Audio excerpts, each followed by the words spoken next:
Officials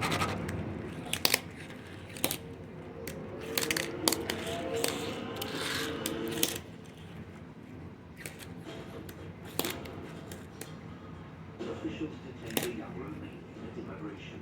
He claims he's here to visit his girlfriend, but he can't provide a legally required place for where he's going to stay. If the situation isn't resolved,